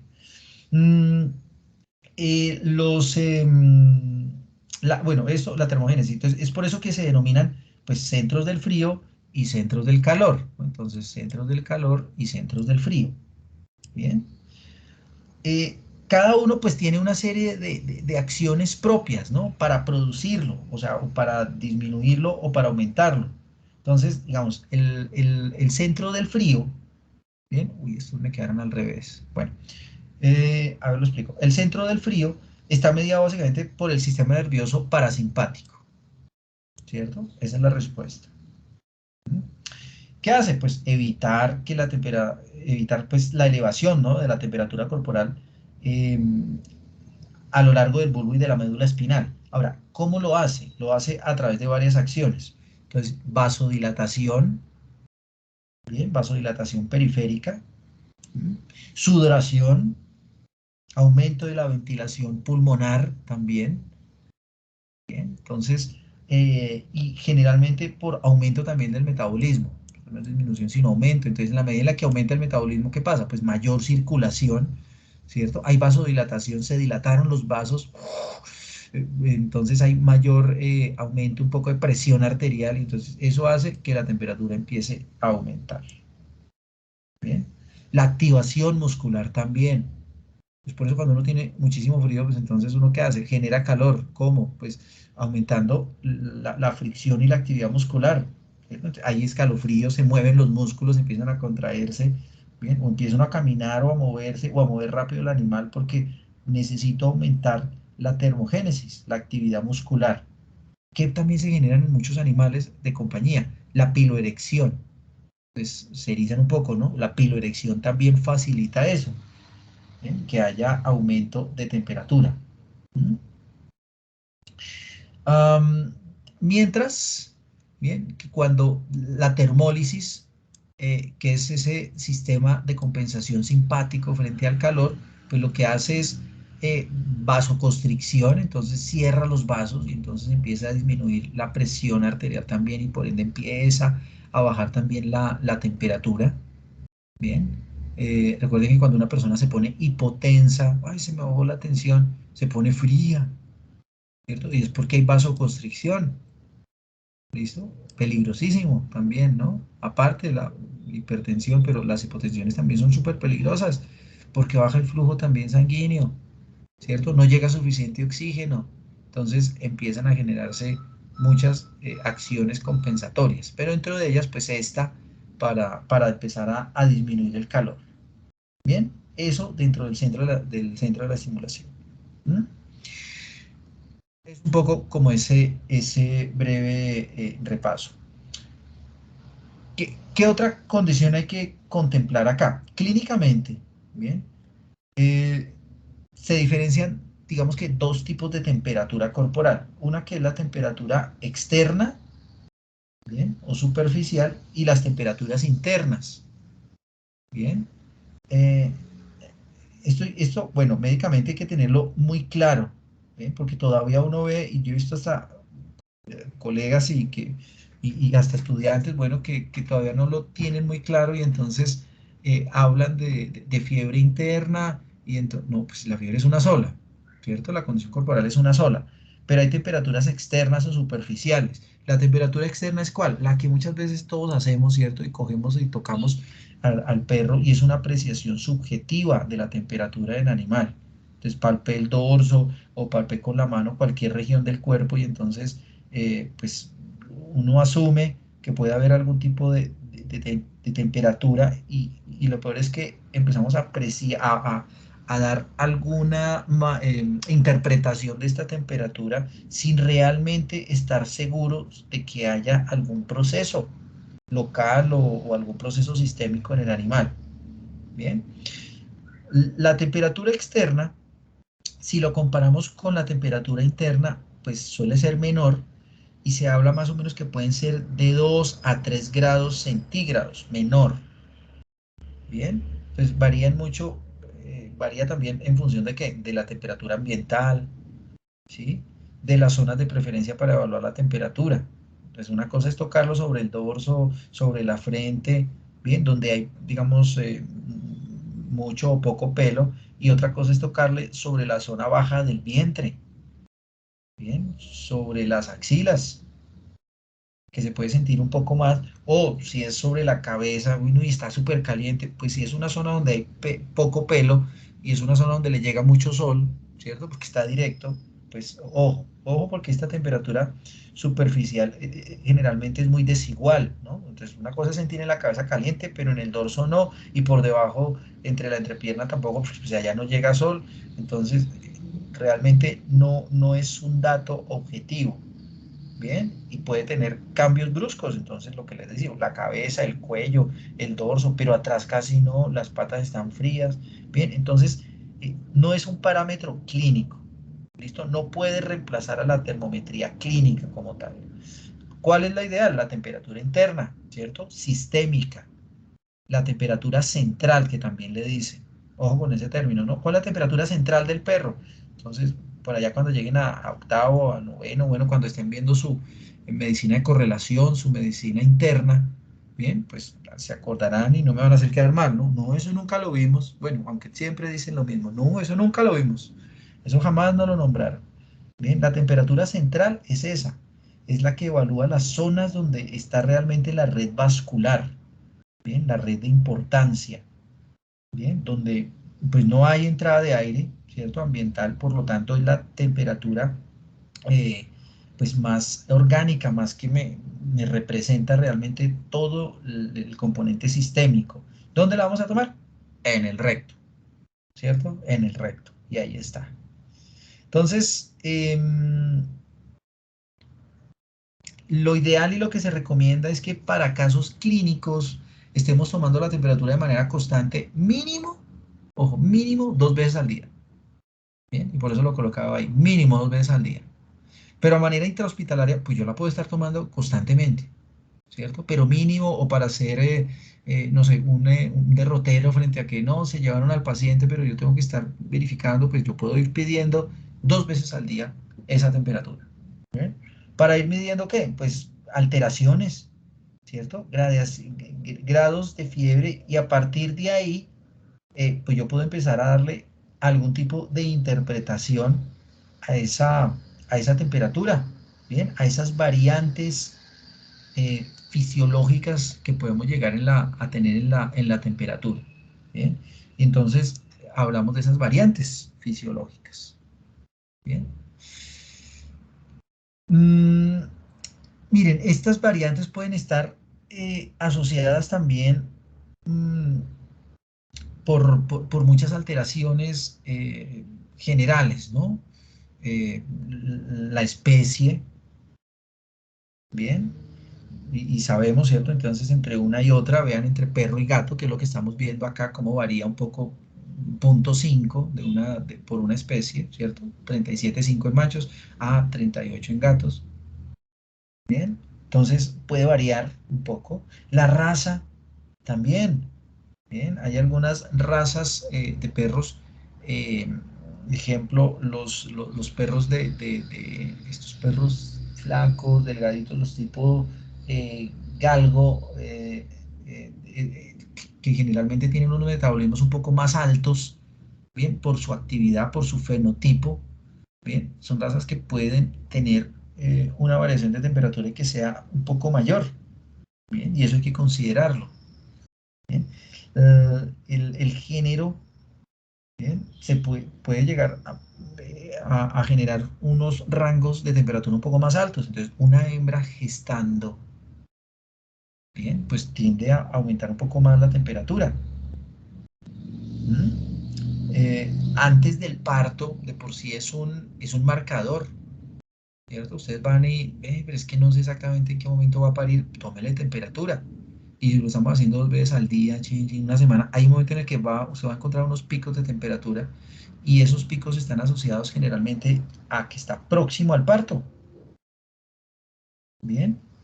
Y hay veces ya cuando va a parir, baja la temperatura. Entonces, vean cómo juega el metabolismo dentro de esos patrones. Bien. El ejercicio, ¿cierto? Obviamente la actividad física. Los temas ambientales también. Esto tengo que arreglarla. Ya no se dice medio ambiente, se dice es ambiente. ¿Listo? La edad ya les había dicho. La ingestión de agua fría, ¿sí? También puede llegar a generar un poco ese tipo de alteración. ¿Bien?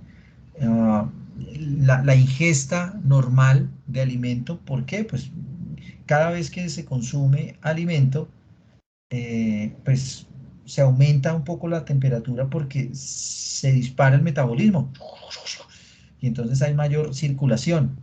Con la ingesta de agua tiendes a hacer lo contrario, ¿no? Se baja un poco, ¿bien? Baja un poco.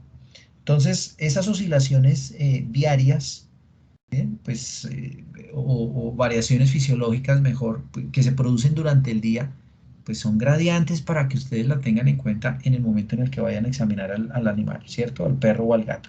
El temperamento, ¿no? Un perro por ahí de esos bien complicados, no es que es como bravo, no sé qué, pues muy posiblemente ese temperamento nervioso pues haga que la temperatura se eleve un poquito más. No, el perro súper tranquilo, fresco. Ah, bueno, pues ahí sí, chévere, porque es un perro muy relajado. Bien. Em, hay otras que son, las puse acá, que son de tipo también como fisiológicas, ¿bien? Que pueden llegar a alterar la temperatura, ¿no? Entonces, hormonales. Entonces, hembras que durante el estro, durante el celo, ¿bien? Pues tienden generalmente a aumentar un poco más la temperatura. ¿Bien? Y es un marcador, digamos, normal. ¿Mm? Ok, bueno. Vamos a ver esta última y terminamos por el que no les di descanso. Qué pena, muchachos. Se me pasaron las dos. Ah, no. ¿Tenemos hasta la una? ¿O hasta las...? Ah, sí. No, sí, ya me acabé. Vi mal el reloj. Bueno, miren, ¿qué variaciones entonces? Ah, bueno, estas son las variaciones fisiológicas, ¿cierto? Todo lo que puede alterarme la temperatura. El estrés también me lo puede llegar a alterar. Está asustado, ¿cierto? Entró y eso tiembla encima de esa mesa de consulta y se quiere bajar y no le gusta. ¿cierto? La misma sensación de que lo empiezan a asociar, que dicen, no, es que no le gusta el veterinario, es que, no, eso no es que no le guste. ¿Ve? Lo que pasa es que el perro o el gato asocia a una experiencia no confortable y entonces lo asocia al entorno, ¿bien? Al olor, ¿bien? Pero no porque el perro, es que yo he oído mucho, ¿no? Eso.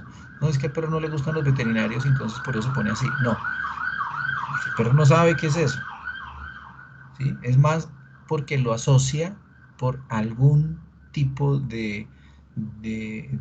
digamos, de mala experiencia que haya llegado a tener. Entonces, ahí eso también se trabaja hoy en día, desde el punto de vista de comportamiento. Pues entonces, dele la vuelta, cámbiele el cassette, pues como dicen. Es decir, genérele eh, impulsos y respuestas positivas para que después, pues lo vea como algo agradable. Bien, cada vez que uno lo va a revisar. Por eso, miren, una recomendación, yo nunca lo he hecho con pequeños, la verdad jamás, pero con animales grandes cada vez que asisto a alguna granja, a algún lado, si es un único animal, pues yo le llevo algo. Si es un caballo al que voy a ir a revisar, miren, no me sobra y siempre me compro un pedazo de panela o algo para que lo asocie con algo bueno, ¿bien? Porque es que yo lo voy a empezar a tocar por todo lado, ¿cierto? Entonces es mucho más fácil. Con bovinos, si es un solo individuo, también usted se lo puede ganar de muchas formas. Bien, con perros pues va a ser más sencillo, ¿cierto? Y un gato pues también ofrézcale algo. Generalmente los impulsos primarios son los que mejor respuesta positiva tienen, entonces por eso es bueno la comida. Aunque hay unos que son complejísimos y ni siquiera uno les puede acercar algo porque son súper agresivos, bueno, en fin. Pero eso es como una guía que uno puede llegar a tener. Bueno, y hay variaciones patológicas también de la temperatura. Bien, vamos a hablarlas muy general y mañana continuamos con el tema. Entonces, variaciones de esas patológicas, pues ya les había hablado de una, ¿no? Las hipertermias. Hiper arriba, recuerden, ¿no? Entonces, las hipertermias. Entonces, dentro de esas hipertermias, que la hipertermia pues no es más sino el aumento de la temperatura corporal por encima de lo normal. ¿Cierto? ¿Qué me puede llegar a causar eso? Las insolaciones, ¿cierto? El exceso de calor por radiación, ¿bien? Lo que comúnmente, si no se controla, pues esos excesos de temperatura ambiental son los famosos golpes de calor, ¿cierto? Los acaloramientos, los golpes de calor, ¿bien? Eh,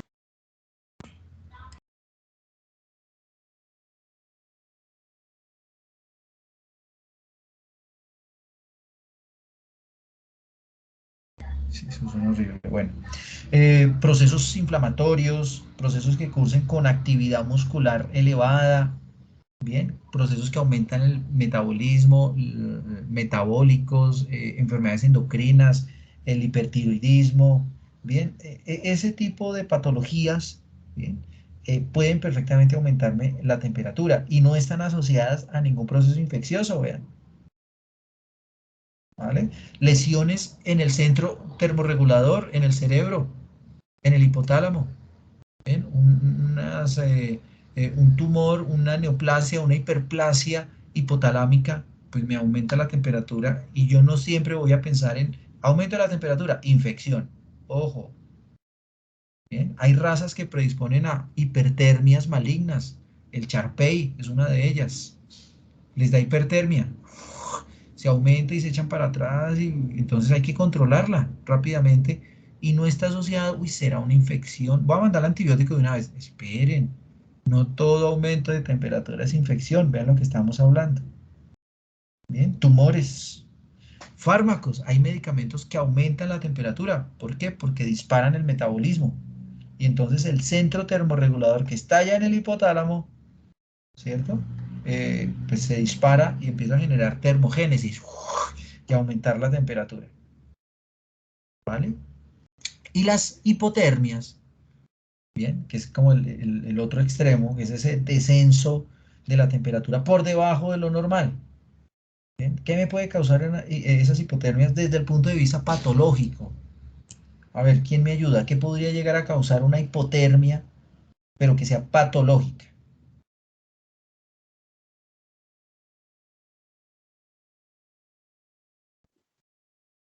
una, de pronto, falla en la hipotálamo. Listo, bueno, una falla en el eje hipotalámico, bueno, listo, asociado muchas veces a enfermedades endocrinas, ¿no? También. ¿Qué otra?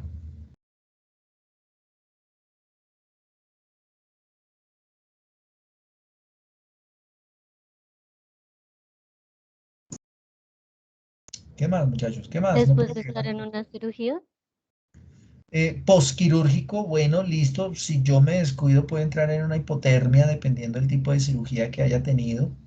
Bien. Debilidad, muy bien, digamos, si lo asociamos por ahí. Una malnutrición, ¿cierto? Animales en muy mal estado, caquéxicos, enfermedades terminales. Bien, pueden llegar a generar eso. Intoxicaciones, venenos, enfermedades renales, enfermedades cardíacas severas, el corazón no trabaja bien. Entonces, De pronto algún problema con hormonas vasoconstrictoras, perdón, va- vasodilatadas. algún problema con ese tipo hormonal, muy bien. De ambos tipos, vasodilatadoras y vasoconstrictoras. ¿Listo? Que disminuyan la presión arterial, muy bien. Miren, aquí hay que tener algo claro, y es que con las hipotermias, bien, son más graves las hipotermias que las hipertermias. ¿Listo? Mucho más graves. Hay que evitar que el animal entre en una hipotermia. ¿Bien? Evitar a toda costa. ¿Por qué? Porque la hipotermia, y tú lo acabas de decir, y de ahí me diste la idea. Entonces, las hipotermias, ¿qué generan? Pues baja la temperatura, ¿cierto? Disminuye el flujo sanguíneo, entonces hay hipovolemia, y al disminuir la hipovolemia y al estar frío en animal, hay hipotensión, entonces baja la tensión arterial.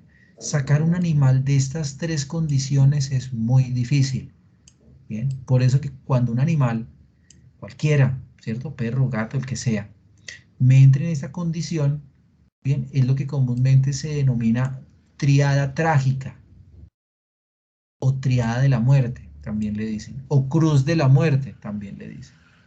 Entró en cruz de la muerte, ¿qué es eso?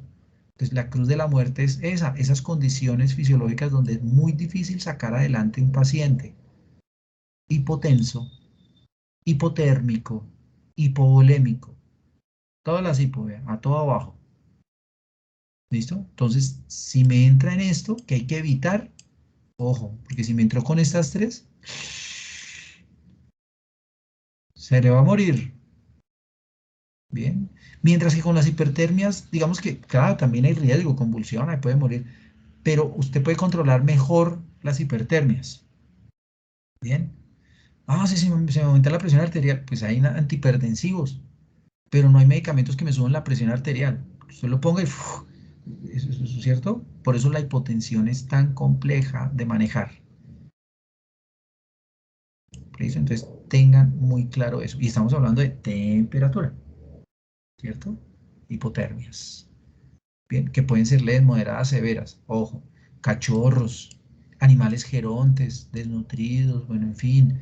Esos son más vulnerables a sufrir de hipotermias. ¿Listo? Son más vulnerables. Ojo, independientemente del clima. No, es que son unos cachorros, pero están solitos, pero no, esos están en Girardot, eso allá es caliente, eso no van a entrar en hipotermia. No, eso no tiene nada que ver. La temperatura ambiental puede en algunos casos favorecer, pero recuerden que estamos hablando de metabolismo. Bien, y el metabolismo puede disminuir y entrar en hipotermia.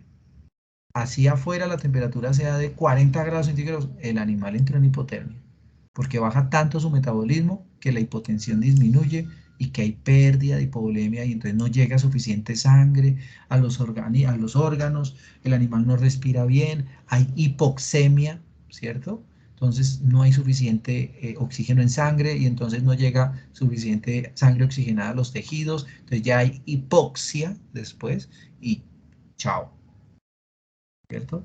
Y se murió. Y hasta ahí llegó. Entonces, ojo con eso. ¿Listo? Con las hipotermias. Y bueno, muchachos. Vamos a parar acá por hoy. Bien. Y continuamos mañana en la clase. ¿Listo? Preguntas, dudas, inquietudes de lo que hemos visto hoy de termometría.